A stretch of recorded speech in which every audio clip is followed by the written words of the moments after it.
Iran Israel America போர் அப்படின்றது வந்து இந்த வீடியோ நீங்கள் பார்த்து கொண்டிருக்கக்கூடிய இந்த நேரத்தில் கூட அன்றாடமாக நாங்கள் பயன்படுத்தக்கூடிய நிறைய பொருட்களில் மிகப்பெரிய அளவில் விலை அதிகரிப்பு அப்படின்றத வந்து ஏற்படுத்தி கொண்டே இருக்குது.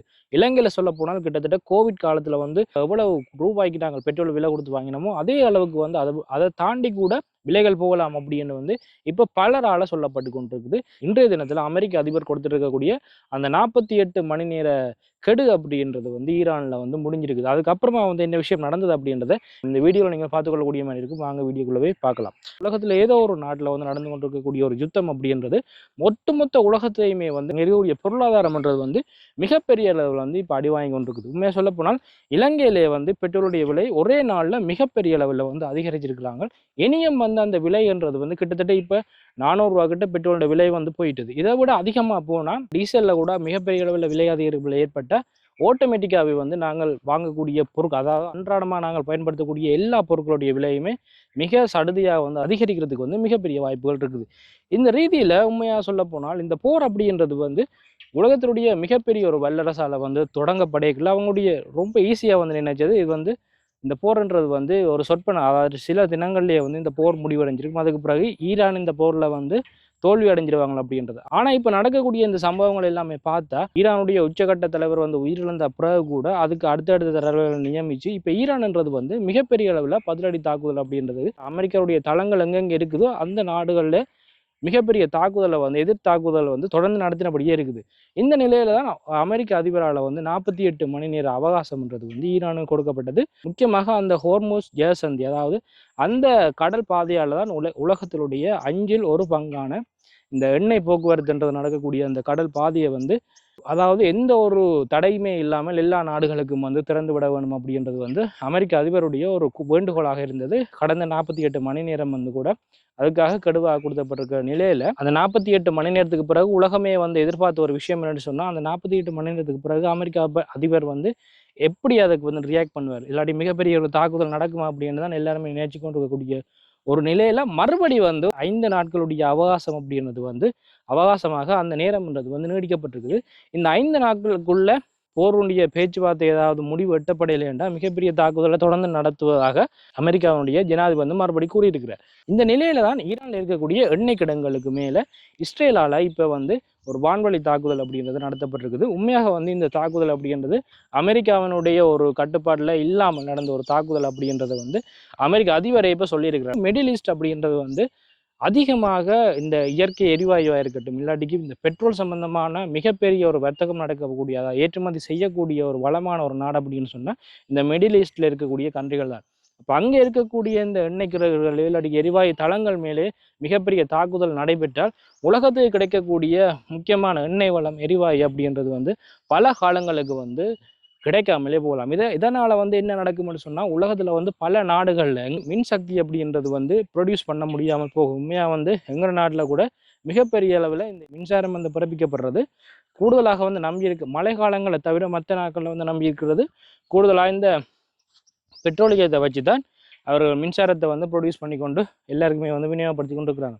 இந்த கச்சா எண்ணெய்ன்றது வந்து கிடைக்காமல் போனால் மிகப்பெரிய அளவில் வந்து எல்லா வளங்களுமே பாதிக்கப்படும். ஒட்டுமொத்தமாக வந்து எல்லா நாடுகளுமே அந்த ஹோர்முஸ் ஜலசந்தி வழியாகத்தான் 5ல் 1 பங்கு எண்ணெய் என்றது வந்து உலகத்தில் வந்து பரிமாற்றம் செய்யப்படக்கூடிய ஒரு முக்கியமான ஒரு கடல் பாதையாக அந்த பாதை இருக்கிறது. அதை விட உலகத்தில் வந்து பல நாடுகளுக்கு வரக்கூடிய அத்தியாவசிய பொருட்கள் கூட அந்த பாதை வழியாகத்தான் கப்பல் மூலமாக உள்ளே கொண்டு வரப்பட்டு கொண்டிருக்கிறது பல நாடுகளுக்கு.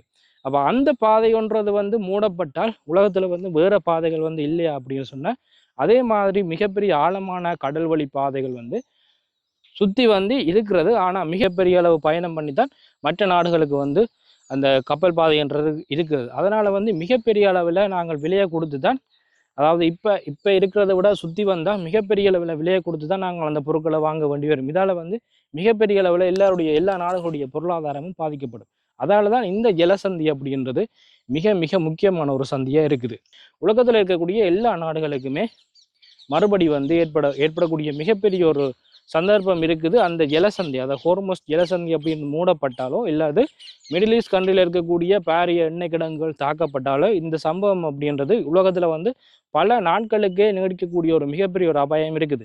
இதால தான் இந்த போர், அதாவது இந்த போரின் போது 48 மணி நேர அவகாசம்ன்றது வந்து அமெரிக்க அதிபரால் கொடுக்கப்பட்டது அந்த ஹொர்மோஸ் ஜலசந்தியை வந்து துறந்து விடணும் அப்படின்னு சொல்லி. அந்த நேட்டோ அமைப்பில் இருக்கக்கூடிய மிச்ச நாடுகள் வந்து அமெரிக்கா உதவி செய்யும். அதே நேரத்தில் ஈரான்ன்றது வந்து படுதோல்வியை சந்திக்கும் அப்படின்றது வந்து மிகப்பெரிய அளவில் வந்து எல்லா மக்களாலையும் ஆரம்பத்தில் வந்து பேசப்பட்டது. பட் இந்த போர் வந்து நடந்து கொண்டிருக்கக்கூடிய அந்த காலப்பகுதிகளில் பார்த்தா ஈரான் வந்து மறுபடி தாக்குறதா இருக்கட்டும், இல்லாட்டி அவர்களுடைய உச்ச தலைவர்கள் பாதுகாப்பு தலைவர்கள் எல்லாம் கொல்லப்பட்ட நேரத்தில் கூட அவர்கள் வந்து மறுபடி எதிர்த்தாக்குதல் செய்கிறது அப்படின்றது வந்து மிகப்பெரிய அளவில் வந்து அடுத்தடுத்த படியளவை நோக்கியே வந்து ஈரான் வந்து போய் கொண்டிருக்கிறாங்க. இதை வந்து பார்க்கும்போது நிறைய பேர் வந்து இப்போ என்ன சொல்ல ஆரம்பிச்சிருக்கிறாங்கன்னு சொன்னால், கிட்டத்தட்ட 20 வருடங்களுக்கு மேலாக ஈரான் வந்து இதுக்காகவே வந்து தங்களை வந்து ஆயத்தப்படுத்தி கொண்டிருக்கலாம். அமெரிக்கா இந்த போரை வந்து தங்களுடைய நாட்டின் மேல் தொடரலாம்ன்றதுக்கு என்ற நினைப்பு வந்து ஈரானுக்கு இருந்ததாகவும், அதால தான் அவர்கள் கிட்டத்தட்ட 20 வருடங்களுக்கு மேலாக இந்த போருக்கு வந்து அவங்க அதாவது இந்த போருக்கு வந்து தயாராகி இருக்கலாம் அப்படின்றது வந்து இப்போ பலருடைய ஒரு கருத்தாக வந்து இருந்து கொண்டு தான் வருது. ஆனால் இப்போ வந்து இது நடக்கக்கூடிய சம்பவங்களை பார்த்தா சில வேளைகள் அது உண்மையாக இருக்கலாம் என்றபடியாக தான் தோணுது. ஏன்னு சொன்னால் கிட்டத்தட்ட ஈரானால் ஏவப்படக்கூடிய அந்த ட்ரோன் அப்படின்றது கிட்டத்தட்ட 10,000 $20,000 மதிப்புடைய ஒரு ட்ரோனாகத்தான் இருக்கலாம்னு சொல்லப்படுது. அதே நேரத்தில் அந்த ட்ரோன்களை வீழ்த்தக்கூடிய ஏவுகணைகள் ஏவுகிறதுக்கு அமெரிக்காவும் இஸ்ரேலும் கிட்டத்தட்ட பல மில்லியன் டாலர்கள் செலவான அதாவது ஒரு ட்ரோனை வந்து அழிக்கணும்னு சொன்னால் பல மில்லியன் கணக்கான ரூபாய்கள் இருக்கக்கூடிய ஒரு ஏவுகணையை வந்து ஏவ வேண்டிய ஒரு தேவை வந்து அமெரிக்காவுக்கும் இஸ்ரேலுக்கும் இருக்கிறதால இப்போ மிகப்பெரிய ஒரு செலவு அப்படின்றது வந்து அமெரிக்காவும் இஸ்ரேலும் வந்து அதாவது அமெரிக்காவும் இஸ்ரேலுக்கும் வந்து மிகப்பெரிய ஒரு தேவைன்றது இருக்குது. இந்த மிகப்பெரிய அளவில் இந்த ஏவுகணைகளுக்காக செலவு செய்ய வேண்டியது. ஸோ இதால் வந்து இந்த 48 மணி நேரம்ன்றது வந்து இன்னும் அதிகரிக்கப்பட்டு 5 நாட்களாக ஆக்கப்பட்டு இருக்கலாம் அப்படின்ற ஒரு கருத்து கூட மிகப்பெரிய அளவில் வந்து இப்போ பேச தொடங்கிட்டு இருக்குது. இந்த செலவினங்களால் தான் அமெரிக்கா வந்து இந்த போரில் வந்து பின்வாங்கிறதா கூட இந்த செய்திகள் அப்படின்றது இப்போ வந்து மிகப்பெரிய அளவில் பேச தொடங்கப்பட்டிருக்குது. எது எப்படி இருந்தாலும் இந்த போர் அப்படின்றது தொடர்ந்தால், இல்லாட்டிக்கு அந்த ஹோர்மோஸ் ஜலசந்தி அப்படின்றது தொடர்ந்து மூடப்பட்டிருந்தால் மிகப்பெரிய அதாவது உலகத்தில் இருக்கக்கூடிய பல நாடுகள் மீண்டும் ஒரு இருளில் மூழ்கக்கூடிய ஒரு நிலைமை அப்படின்றது வரும்.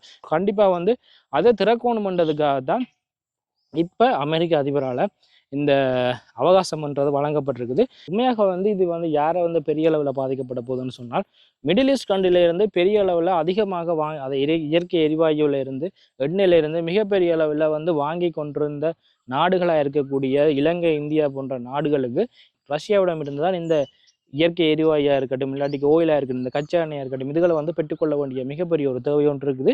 இப்போ வந்து அந்த நாடுகள்கிட்ட இருந்து மறுபடியும் இந்த எண்ணெய் வளங்களை இல்லாட்டிக்கு இயற்கை எரிவாயை வந்து பெற்றுக்கொள்ள வேண்டிய நடவடிக்கைகளை வந்து அதிகமாக முன்னெடுக்கிறதையும் வந்து நிறைய நியூஸில் வந்து கேள்விப்பட்டிருப்பீங்க. இப்போ வந்து அந்த ப்ரோசஸ் தான் அதிகமான நாடுகள் வந்து போய்கொண்டிருக்கிறாங்க. அதாவது ரஷ்யாட்ட இருந்து இந்த எண்ணெய் வளத்தை வந்து பெற்றுக்கொள்றதுக்கான நடவடிக்கைகளை வந்து அதிகமான நாடுகள் இப்போ வந்து செய்ய தொடங்கியிருக்கணும்.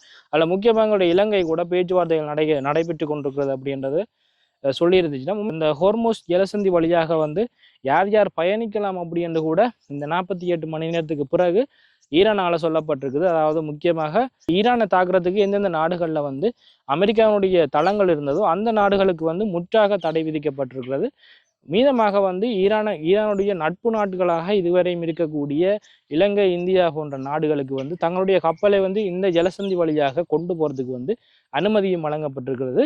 குறிப்பாக சொல்லப்போனால் அதில் வந்து $2 மில்லியன் வந்து கொடுத்தால்தான் அதாவது இந்த பாதை வழியாக பயணிக்க முடியும் அப்படின்ற ஒரு கட்டுப்பாடையும் வந்து ஈரான் வந்து கொடுத்துருக்குறாங்க. ஏற்கனவே இருக்கக்கூடிய எல்லா வரிகளோடையும் சேர்த்து இந்த 2 மில்லியன் பணத்தையும் கூட கொடுத்தால் அதிலிருந்து கப்பல்லேருந்து வரக்கூடிய பொருட்களுக்கான விலை என்றது வந்து கண்டிப்பாக அதிகரித்து தான் மக்களுடைய கைகளுக்கு வந்து சேரும். அதை வந்து விலை கொடுத்து வாங்கக்குள்ள வந்து மிகப்பெரிய அளவு தொகையை, அதாவது எல்லா பொருட்களுக்குமே வந்து அதிகளவான பணத்தை கொடுத்து வாங்குற ஒரு நிலைமைக்கு வந்து தான் இப்போ அந்த ஈரானால் விதிக்கப்பட்ட கட்டுப்பாடுன்றது இது வரைக்கும் இருக்குது.